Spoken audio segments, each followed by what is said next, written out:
हजरत उमर फारूक रज़ी अल्लाह ताला अन्हु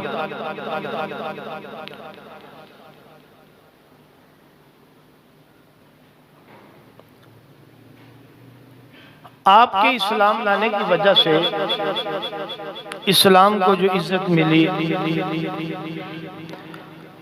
साहिब इल्म इससे खूब वाकिफ हैं, आप सुनते सुनाते भी रहते हैं। हजरत उमर फारूक रज़ी अल्लाह ताला अन्हु वो इस्लाम लाने से पहले भी गिरा कदर एक शख्सियत थी, दीन का बैठना उठना सरदारों में था।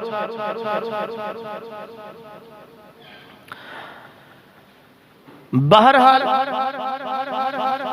हुजूर अलैहिस्सलातु वस्सलाम की तबलीग का सिलसिला जब शुरू हुआ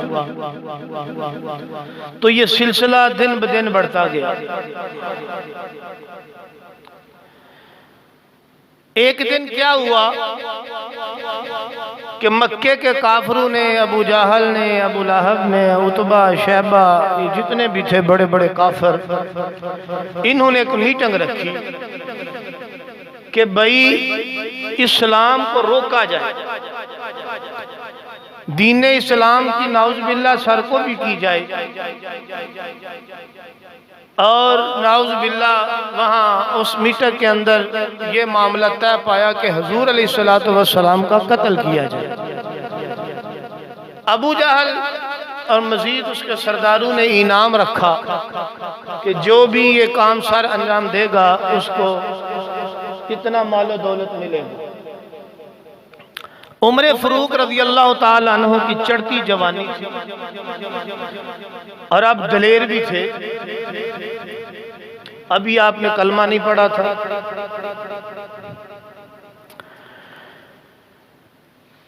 ये भी उसी जगह पे बैठे थे तो उमर फारूक रज़ी अल्लाह ताला अन्हु ने इस काम को पूरा करने की हामी भरी कि ये काम मैं करूँगा, यानी हुजूर अलैहिस्सलातु वस्सलाम का नाउज़ुबिल्लाह मैं उन्हें शहीद करूँगा। महफिल इनकी खत्म हुई, इनकी मीटिंग खत्म हुई। उमर फारूक रज़ी अल्लाह ताला अन्हु घर गए, तलवार तान ली और अपने इरादे के लिए घर से निकले। अजीजम, दुआएं तो बड़ी बड़ी लोगों ने मांगी, बड़े बड़े अंबिया ने मांगी, लेकिन कुछ दुआएं वो हैं कि जिन्हों के वजह से दुनिया के अंदर इनकलाब बर्पा हुआ।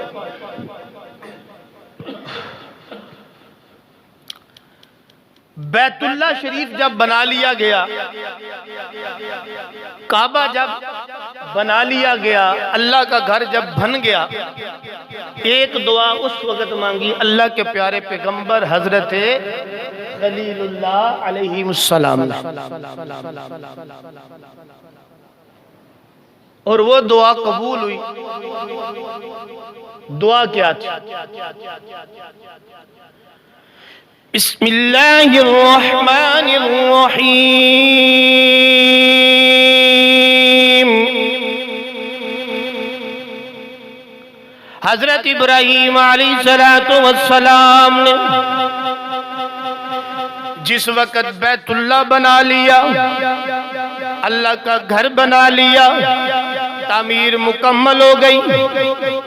जब मजदूरी और मजदूर किसी चीज को मुकम्मल कर ले, फिर मालिक से मजदूरी का सवाल करता है और मालिक मजदूरी भी दे देता है। इधर अल्लाह के प्यारे पैगंबर हजरत खलीलुल्लाह अलैहिस्सलातु वस्सलाम ने अल्लाह का घर बनाया, बैतुल्लाह को बना लिया। जब बना लिया फिर मजदूरी के लिए हाथ उठा लिए, मजदूरी के लिए हाथ उठा लिए, अर्ज की या रब्बुल आलमीन या अहकमुल हाकिमीन, ऐ खालिक़े कायनात, मैंने तेरा घर बनाया है, मैंने तेरे घर की तमीर की है, या अल्लाह अब मुझे मजदूरी चाहिए।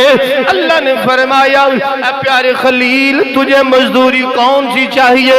अर्ज की या रब्बुल आलमीन, मैं कोई दुनिया की दौलत नहीं मांगता, ना मैं मालो मता मांगता हूँ, ना मैं कोई अमारत मांगता हूँ, ना मैं कोई वजारत मांगता हूँ, ना कोई औहदा मांगता हूँ, ना कोई मैं मनसब मांगता हूँ, ना मुझे सोना चाहिए, ना मुझे चांदी चाहिए, न तख्तो ताज की तमन्ना है, न दुनिया की बादशाही की तमन्ना है, ना मुझे शहनशाही चाहिए।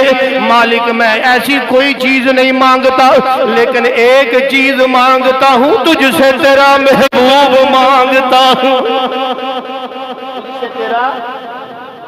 तुझसे तेरा महबूब मांगता हूँ। इब्राहीम अलैहिस्सलाम ने काबा बना के दुआ की, रब्बना वबअस फीहिम रसूलम मिनहुम यतलू अलैहिम आयातिका व युअल्लिमुहुमुल किताब वल हिकमा व युज़क्कीहिम। अर्ज की या परवरदिगार आलम, मैंने घर बना दिया, अब इसको बसाने वाला भी चाहिए, इसको आबाद करने वाला भी चाहिए। या रब्बुल आलमीन, जिसकी खुशखबरी नबी देते आ रहे हैं, जिनकी आने की खुशखबरी अंबिया ने दी है, या अल्लाह तुझसे वो नबी मांगता हूँ, या अल्लाह तुझसे तेरा महबूब मांगता हूँ। रब्बना वबअस फीहिम रसूलम मिनहुम, या अल्लाह इनमें से उस रसूल को भेज दे, वो करेगा क्या? आयाती का वो तेरी तिलावत करेगा, तेरी आयतों को पढ़ेगा। व युअल्लिमुहुमुल किताब वल हिकमत, इन लोगों को इल्म व हिकमत सिखाएगा, इन लोगों को जहालत से निकाल कर नूर की तरफ लेके आएगा, इन लोगों को जीने का तरीका बताएगा, इन लोगों को इंसानियत का अपना दर्द बताएगा। या अल्लाह वो भेज जो कुरान की आयतें पढ़े, इन्हें सिखाए इल्म व हिकमत क्या है, दुनिया में रहना सहना कैसा है। वयुज़क्कीहिम, और इनको इनका ज़हर भी साफ कर दे, इनका बातन भी पाक कर दे, इनको कुफर की बीमारी से दूर कर दे, इनको शिरक की बीमारी से अपना शिफा अता फरमा दे। इसलिए दुरूद ताज के अंदर कुछ लोगों को इतराज हुआ कि ये दाफिल बला नबी को कहते हैं, हालांकि बलाओं को दूर करने वाला रब की जात है, लेकिन उस अंधे को, उस जाहल को कुरान की आयत नजर नहीं आती। अल्लाह के हबीब अलैहिस्सलातु वस्सलाम पे जो कुरान नाज़िल हुआ, अल्लाह के खलील ने जो उसमें दुआ मांगी, उसमें है वयुज़क्कीहिम, या अल्लाह हर किस्म की बीमारी से इसको पाक करते। ये जो वयुज़क्कीहिम है, ये हुजूर की जात की तरफ मंसूब है। या अल्लाह वो पाक करे, कुरान पढ़ पढ़ के इनको पाक करे। कुफर की सबसे बड़ी बीमारी शिरक की बीमारी, सबसे बड़ी बीमारी कौन सी है? नहीं, सारे नहीं बोले। सबसे बड़ी बीमारी कौन सी है? शिरक की बीमारी है। सबसे बड़ी बीमारी, सबसे बड़ा गुनाह शिरक है। अल्लाह हर गुनाह माफ कर देगा, लेकिन शिरक को माफ नहीं करेगा। तो बताओ, जिस प्यारे नबी ने, जिस प्यारे हबीब ने लोगों को शिरक से पाक कर दिया, ये आम छोटी मोटी बीमारियां क्या चीज है? ये तो दुनिया की बीमारियां हैं। हमारा महबूब तो दाफिल बला, बड़ी बड़ी बीमारियों को हमें शिफा देने आया है। ये दुआ मांगी गई, काबा बना के इब्राहीम ने दुआ मांगी, अल्लाह ने दुआ को कबूल फरमाया। अल्लाह ने अपना पैगंबर, अपना प्यारा हबीब जो वक़्त मुकर्रर था, अपने महबूब को भेज दिया। अब महबूब ने ऐलान नबूवत किया, लोगों ने बड़ी तकलीफें दी, बड़ी तकलीफें दी। पहले बैतुल्लाह बना के खलीलुल्लाह ने दुआ मांगी। अब अल्लाह के प्यारे पैगंबर मेरे और आपके प्यारे आका मदनी लजपाल सल्लल्लाहु अलैहि वसल्लम ने काबे में खड़े होकर दुआ मांगी। काबे में खड़े होकर दुआ मांगी। अब वो दुआ कौन सी थी? अल्लाह के प्यारे पैगंबर हजरत हबीबे मुस्तफ़ा सल्लल्लाहु अलैहि वसल्लम ने दुआ मांगी, अल्लाहुम्मा अइज़िल इस्लामी बिहब्बि हाज़ैनिर रजुलैनि इलैका बि अबी जहलिन औ बि उमर इब्निल खत्ताब।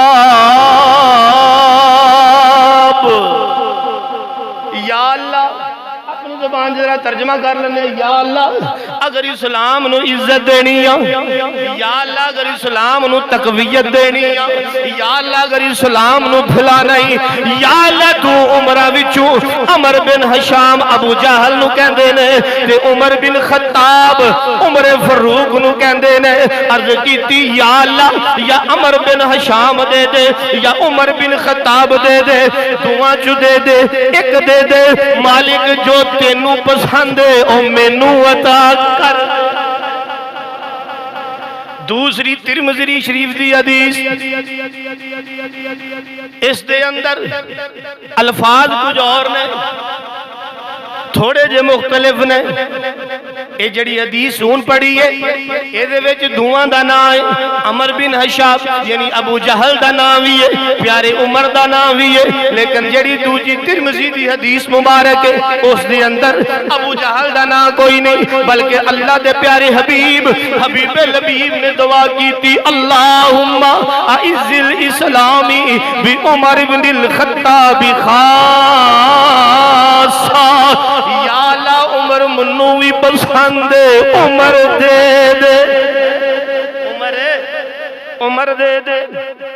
इधर अल्लाह तबारक व तआला दे प्यारे हबीब हबीबे हबीब सल्लल्लाहु अलैहि वसल्लम ने दुआ की थी, इजाबत का सेहरा इनायत का जोड़ा, इजाबत का सेहरा इनायत का जोड़ा, दुल्हन बन के निकली दुआए मोहम्मद। इजाबत ने झुक कर गले से लगाया बड़ी नाज से जब दुआए मोहम्मद। अल्लाह तबारक व तआला ने दुआ को कबूल फरमा लिया। अब इधर दारे अरकम के अंदर आका सलातो व सलाम दे सहाब भी बैठे हुए ने। इधर उमर ने तैयारी कर ली, अज नूर बुझा देना, लेकिन उमर को नहीं पता जिसकी फानूस बनकर जिसकी हिफाजत हवा करे, फानूस बनकर जिसकी हिफाजत हवा करे, वो शम्मा कैसे बुझे जिसे रोशन खुदा करे। ये काफिर चाहते हैं कि ये नूर मुंह के फूंकू से बुझा दे, लेकिन इस नूर की हिफाजत करने वाला ना मैं हूं ना आप है ना कोई और है, बल्कि अल्लाह खुद इस नूर की हिफाजत करने वाला है। उमर फरूक रज़ी अल्लाह तआला अन्हु पर इस्लाम तो कबूल नहीं कीता, ये चले ने नूर नू बुझाण वास्ते, लेकिन इनू पता नहीं सी जेड़ा इस नूर दे कोल चला जांदा है अल्लाह ओनू भी नूरो नूर कर देता है। उमर फरूक रज़ी अल्लाह तआला अन्हु ने हाथ विच तलवार फड़ी हुई है, बड़े गुस्से दे नाल घरों निकले। रस्ते दे अंदर रवायात कर मुख्तलिफ ने, रस्ते दे अंदर हजरत नईम एक सहाबी रसूल ने मिले, फरमाया ऐ उमर अखां बड़ियां लाल ने, जिस बंदे ने अखां लाल हो जांदियां ने, फरमाया उमर अखां बड़ियां लाल ने, की गल है? बड़ा गुस्सा है, हाथ विच तलवार भी है, की वजह है? उमर कहन लगा मैं अज मुसलमाना दे नबी मुहम्मद दा काम ही खत्म करना आया, ना रवेगा बांस ना वजेगी बांसुरी, लिहाजा मैं कम करन चला। हजरत नईम कहंदे ने उधर बाद विच जावी, पहले अपनी भैन दी खबर ते ले ले, अपनी भैन दी खबर ते ले ले। ये हैरान हो जी, आपने फरमाया कि वो भी उससे नबी दा कलमा पढ़ के मुसलमान हो गए। खैर उमर उधर आए, दरवाजा खड़काया, अंदर बैठे आप दा बहनोई ते आप भैन दोए कुरान मजीद फुरकान हमीद दा तिलावत कर रही सन। उमर दा जो आवाज सुनी ते डर गई, जल्दी जल्दी नाल कुरान पाक दे जो जिस चीज ते लिखिया दा सी उन्होंने छुपा दिता। हजरत उमर अंदर दाखिल हुए, कहने लगी बहन की करनी से पई। आपने टाल टोल करने की कोशिश की थी, लेकिन हजरत उमर दी कन्ना दे अंदर कुरान दी आवाज पै चुकी सी। क्या बहन नहीं, जो पढ़नी पीसा पढ़ के सुना, जो पढ़नी पीसा जिदी तिलावत करनी से पई वो करके सुना। बहन कहने लगी वीरा पता तो तेनू चल गया, लेकिन याद रख इनू नाजल करने वाला भी पा के, इनू लैके आने वाला भी पा के, जिदे वल आया वो भी पा के, एपी भी पा के, इनू हाथ लाण वाला भी पाक चाहिए। लिहाजा पहले गुसल कर।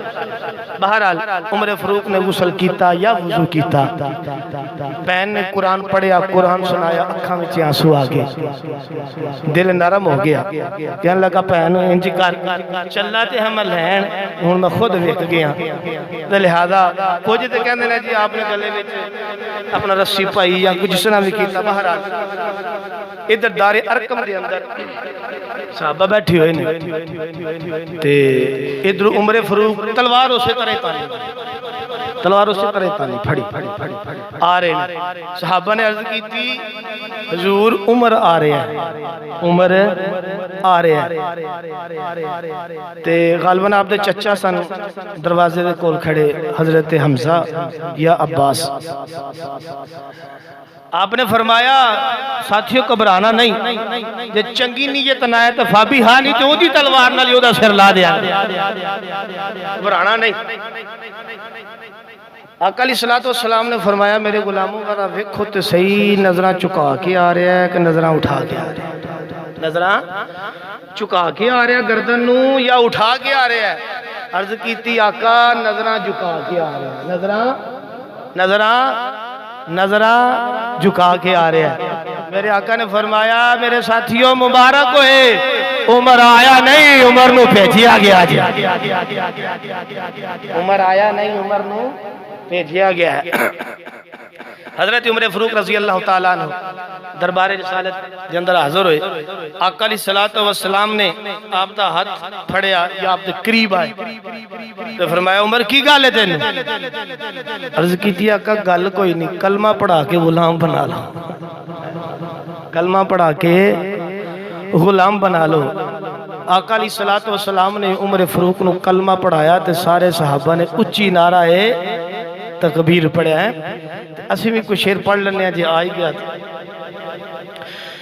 मुसलमानों मुबारक हो उमर इब्ने खत्ताब आया, मुसलमानों मुबारक हो उमर इब्ने खत्ताब आया, मुसलमानों मुबारक हो उमर इब्ने खत्ताब आया।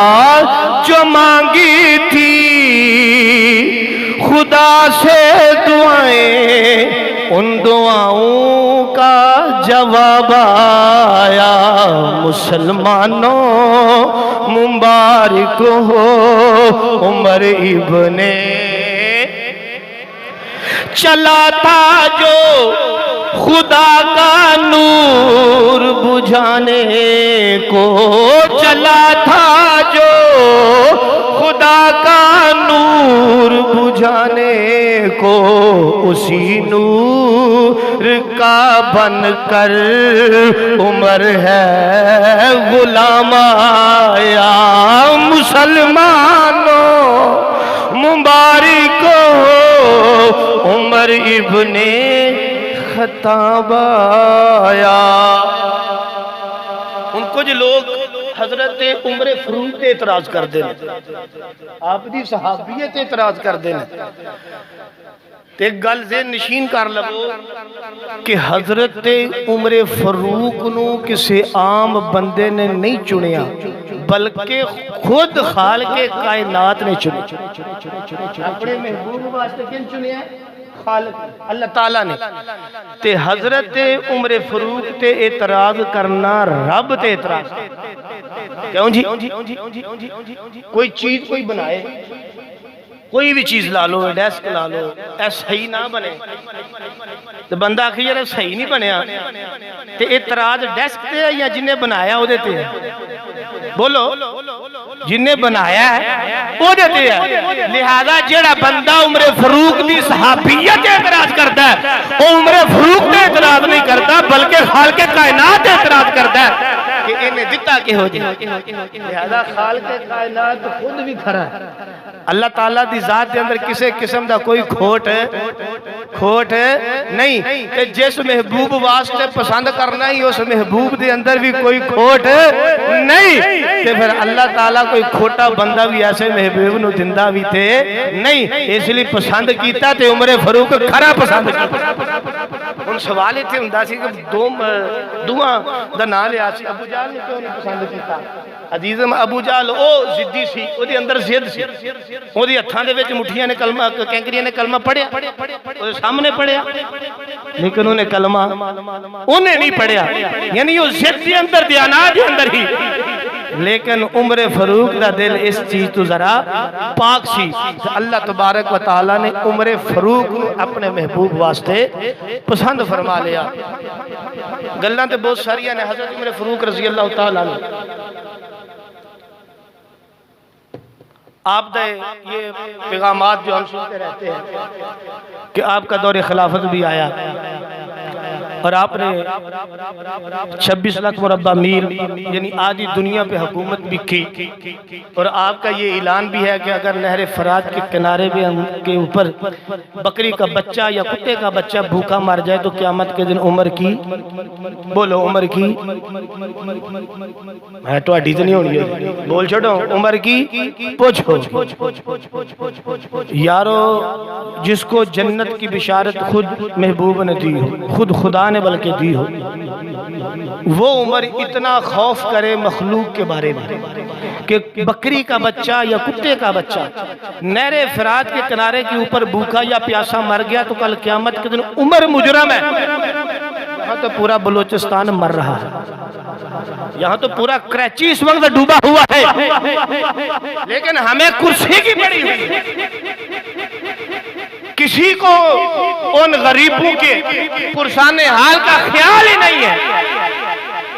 इतनी इतनी दिल हला देने वाली तस्वीरें आ रही हैं और माएं बहनें बच्चे छोटे छोटे बच्चे, ये तस्वीरें कुछ साल पहले बर्मा से आई थी इस तरह की कि उनको जिंदा पानी के अंदर काट के, आज वही इस तरह की 3-3, 4-4, 5-5 लाशें वो निकाल रहे हैं और इकट्ठी छोटे छोटे बच्चों की पड़ी है। लेकिन किसी अंग्रेज के इन पिल्लू को पता नहीं है कि इस दुनिया के अंदर कोई गरीब मर रहा है।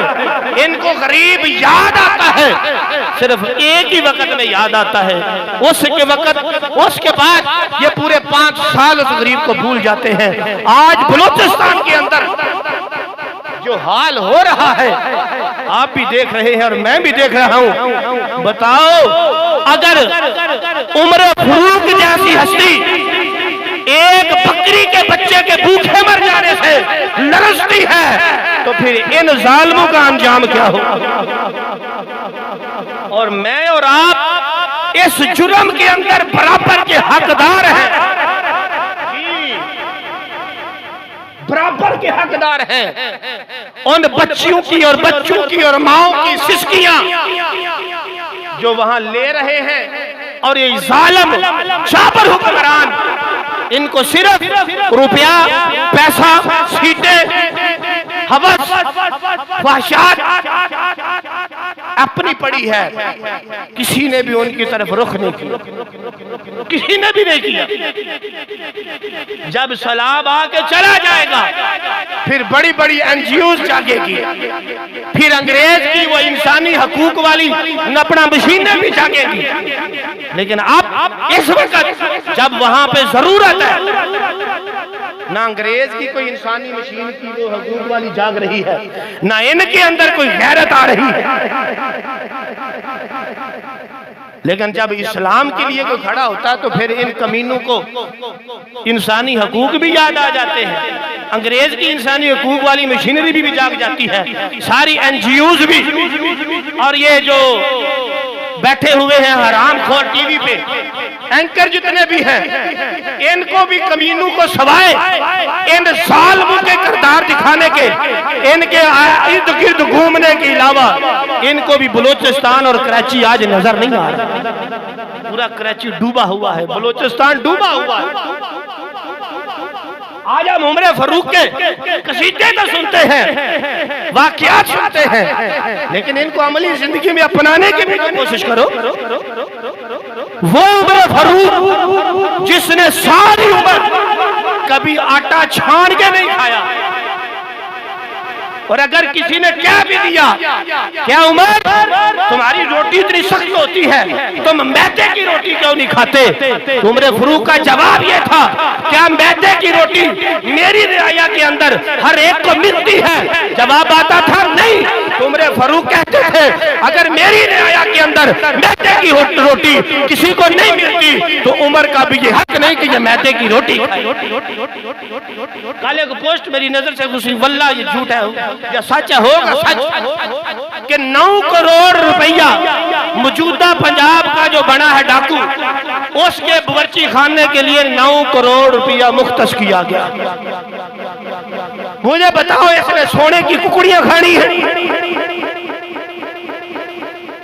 और जिनको अपना बावर्ची खाने की पड़ी हो, मुझे बताओ वो गरीबों का क्या सोचे? उनको क्या पाकिस्तान पूरा गरीब हो जाए, उन्हें क्या? उन्हें कमाना है तो बाहर जाना है, लेकिन हम दस्तों गिरोहबां हैं, एक दूसरे को गालियां दे रहे हैं, यहाँ तक कि अपनी ओला माँ को बड़ी बड़ी गालियां देते हैं इन कमीनों की वजह से। मैं और आप अपनी दुनिया भी बर्बाद कर लेते हैं, अपनी आखिरत भी बर्बाद कर लेते हैं इनकी वजह से। लेकिन ये खाते पीते हैं और चल मेरे भाई फिनिश। हमें फिर भी कोई यहाँ कोई अकल, कोई खौफ, कोई किसी किस्म का कोई, हम जागते नहीं। कब हमें अकल आएगी? जब हमारे इधर वो ऐसे सलाब आएंगे। फिर वैसे पता तो तभी चलता है जब अपने जिस्म को लगती है। जैसे तन लग गए तो तन जाने, इसे की तकलीफ थोड़ी पता चलता है। डूब रहा है तो बलूचिस्तान डूब रहा है तो कराची डूब रहा है, वो कौन से इंसान है? सिंध डूब रहा है, जहां भट्टू आज भी जिंदा है, वो डूब रहा है। हमें क्या लगा?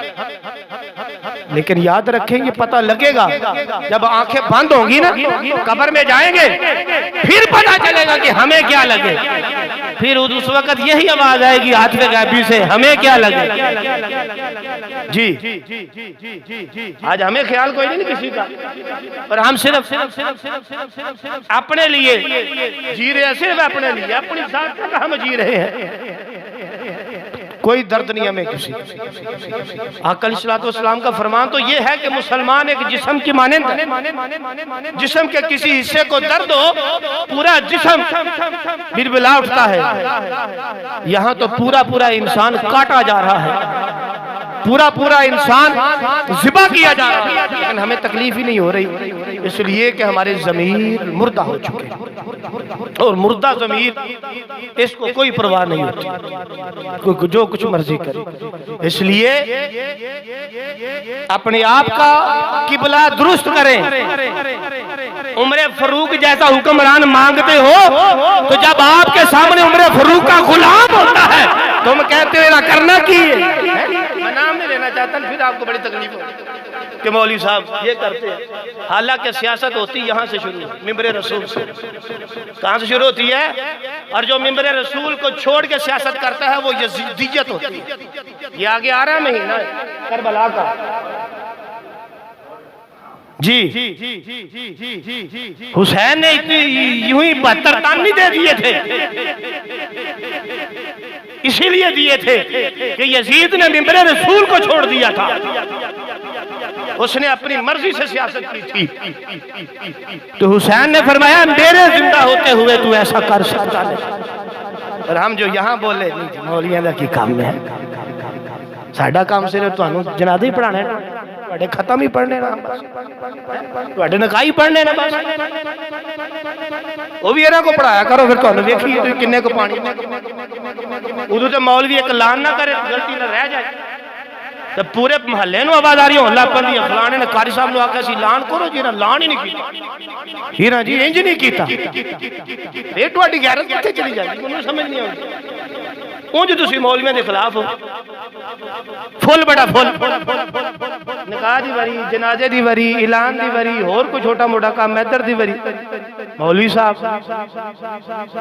ते बाकियां दी वरी मौलवी साहब। फिर भी जेड़ा पिछे जाया करन, कौन साडे पहला जनाजा पढ़ाओ, मैं देखना जे पढ़ांदा किवें पढ़ांदा। जे थल्लों लत्तां अंज हुंदियां होंगियां तां आखियो। इसलिए मैं ये सख्त बातें इसलिए कर रहा हूँ कि आपको ये नहीं कहा कि मैं आपको कोई नीचा दिखाना चाहता, नहीं भाई, हम मुसलमान हैं, कलमा पढ़ रहे हैं। वो करबला का, यजीद का, इमाम हुसैन का, उमर फारूक का, उस्मान गनी के ये वाक़यात चाहिए भाई। देखना ये है कि इन्होंने ये किया क्यों था, वजह क्या थी, करदार क्या था। या चस्का ले लिया करबला का है, चंद आंसू बहा लिए, फिर पूरा साल वेले दे वेले, लेकिन जो मेरे इमाम का करदार था वो हमने देखना है। इसलिए अजीजम अभी वेला है, अभी वक्त है, अभी आंखें खुली हैं, अभी टाइम है, अपने आप को दुरुस्त कर लो। आंखें बंद होने के बाद कोई दुरुस्तगी नहीं होगी, फिर वो खुद दुरुस्त कर ले। अल्लाह ताला हम सबको अपना किबला दुरुस्त करने की तौफीक अता फरमाए। अल्लाह तबारक व तआला हम सबको उलमा के साथ मोहब्बत रखने की तौफीक अता फरमाए और उलमा के पीछे चलने की तौफीक अता फरमाए। जी कदे जिंदा ने वेख्या उलमा दे अगे ऐसे नमाज पढ़ाना ना, मैं चलो मौलवी तो नहीं पढ़ाना ध्यान, मेरे अगे हुंदा कोई, बोलो नहीं हुंदा, एक वेला हुंदा जिदों मेरे अगे भी कोई हुंदा, पता केड़ा, हाँ जिदों बंदा मुर्दा हो जांदा उदों वो मेरे अगे आ जांदा। जनाजा पढ़ाईदा है तो मुर्दा कित्थे हुंदा है, मौलवी दे अगे के पीछे। तो फिर ये भी तो एक इशारा है ना, अगर ज़मीर जिंदा ने फिर जाके रहो, मुर्दे वाला काम तो ना करो, अगे आने की कोशिश ना करो। अगे वही आंदा जेड़ा मर जाए, मरन तो पहले अगे नहीं आंदा, तो कामयाब वही होएगा जेड़ा मौलवी दे पीछे रहेगा। जी जेड़ा अगे आ गया तो मर गया।